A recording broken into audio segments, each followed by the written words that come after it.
स्वागत आहे तुमचं माझ्या यूट्यूब चॅनलमध्ये. आपण ह्या लेक्चरमध्ये विल्यम एच डेव्हिस यांची कविता मनी पाहणार आहोत, पैसा पाहणार आहोत. ही कविता कशाबद्दल आहे इथे सांगितलेलं आहे. The poem tells us about the rich man who wants to be poor man to find the real happiness. एक श्रीमंत माणूस ज्याला जीवनातला खरा आनंद अनुभवण्यासाठी गरीब व्हायचं असतं, अशा व्यक्तीची ही एक कथा आहे, स्टोरी आहे. It is when we do not have money or have lost our money, we realize how important the money is. ज्या वेळेला आपल्याकडे पैसे नसतात किंवा आपण पैसे गमावलेले असतात, त्यावेळेला पैशाचं खरं महत्त्व आपल्याला समजतं, ते रिअलाइज होतं.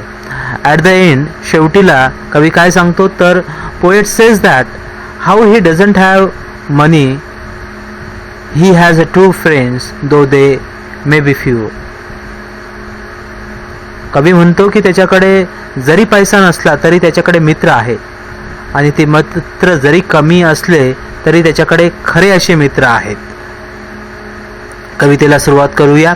पण कवितेला सुरुवात करण्याच्या अगोदर विल्यम एच डेव्हिस यांची आपण शॉर्ट बायोग्राफी पाहणार आहोत.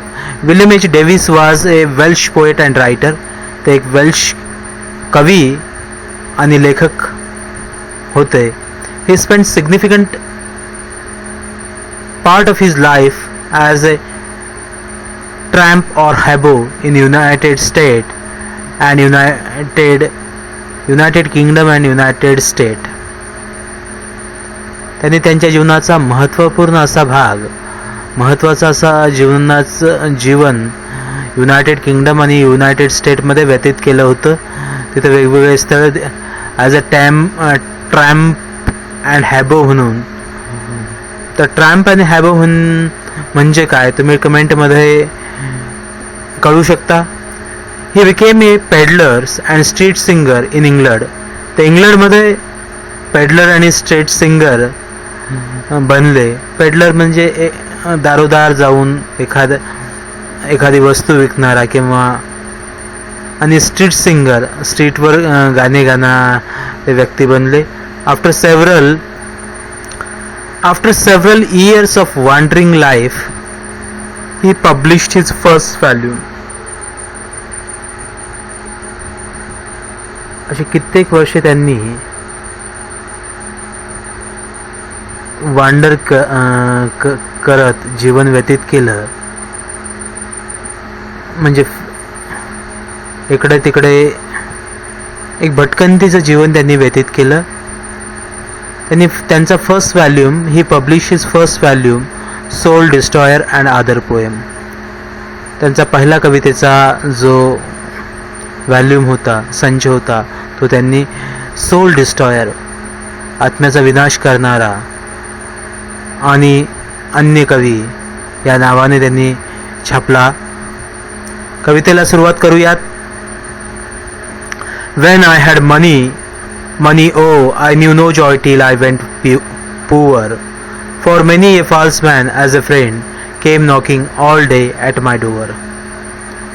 जेव्हा माझ्याकडे पैसा होता, माझ्याकडे संपत्ती होती, त्यावेळेला मला जीवनाचा खरा आनंद तोपर्यंत मिळाला नाही जोपर्यंत मी गरीब झालो नव्हतो.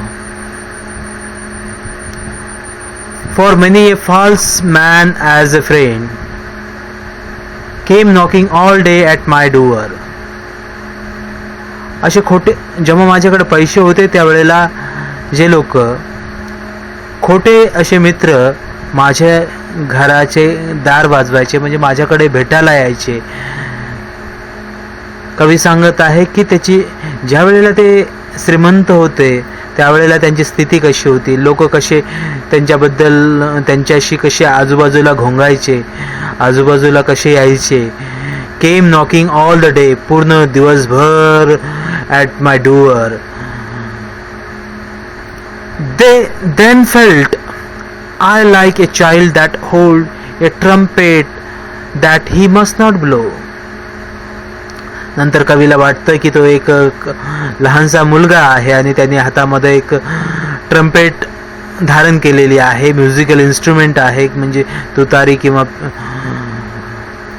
धारण केलेली आहे आणि ही मस्ट नॉट ब्लो, त्यांनी ती वाजवली नाही पाहिजे कारण कुणीतरी माणसाचा मृत्यू झालेला आहे. आणि he dared not to speak to let this false word no. आणि लोकांना हे माहीत व्हावं म्हणून त्याने बोलण्याची हिंमत केली नाही, ती पिपाणी वाजण्याची प्रयत्न केला नाही.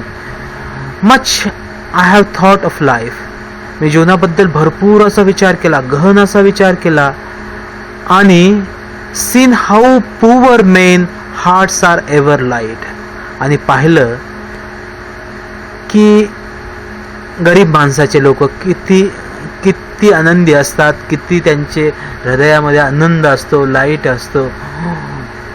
and their wives do hum like bees about their works from morning till night. आणि त्यांच्या बायका ह्या मधमाशासारख्या घोंगत असतात, हमिंग करत असतात सकाळपासून तर संध्याकाळपर्यंत. about their work from morning till night. So when I hear these poor ones laugh, जेव्हा I hear these poor ones laugh and see the rich ones coldly frown, poor men think I need not go up so much as rich men should come down. जेव्हा मी गरीब लोकांना हसताना पाहतो, when I hear these poor ones laugh and see the rich ones coldly frown, जेव्हा मी गरिबांना हसताना पाहतो त्याच वेळेला हे श्रीमंत लोकांवर कपाळावर त्यांच्या आढ्या पडलेल्या असतात, कारण त्यांना दुसऱ्याचा आनंद सहन होत नाही. पुअर मेन थिंक आय, मला वाटतं की गरीब माणसं, त्यांना फार उंचीवर जाण्याची आवश्यकता वाटत नाही, त्यांना गरज वाटत नाही, त्यांना फारच प्रगती करावी असं वाटत नाही. So much as rich men should come down, जसं श्रीमंताने थोडं खाली आलं पाहिजे, थोडी मानवता दाखवली पाहिजे, थोडं माणुसकी त्यांच्यामध्ये आली पाहिजे, थोडं जमिनीवर राहिले पाहिजे, याच्यासाठी so much as rich men should come down. When I had money, जेव्हा माझ्याकडे पैसा होता, O money O my friends proved all untrue, जेव्हा माझ्याकडे पैसा होता, जेव्हा माझ्याजवळचे जेवढे मित्र होते तेवढे सगळे खोटे मित्र होते, कारण पैशापोटी स्वार्थ होता. But now I have no money, पण आता माझ्याकडे पैसे नाहीत, आणि O my friends are real, माझे मित्र खरे आहेत, वास्तविक आहेत. दो व्हेरी फ्यू, जरी ते कमी असले, संख्येने कमी जरी असले तरी ते खरे मित्र आहे. William H Davis. आपण ब्रेनस्टॉर्मिंग लगेचच पाहूयात. मनी डज नॉट मीन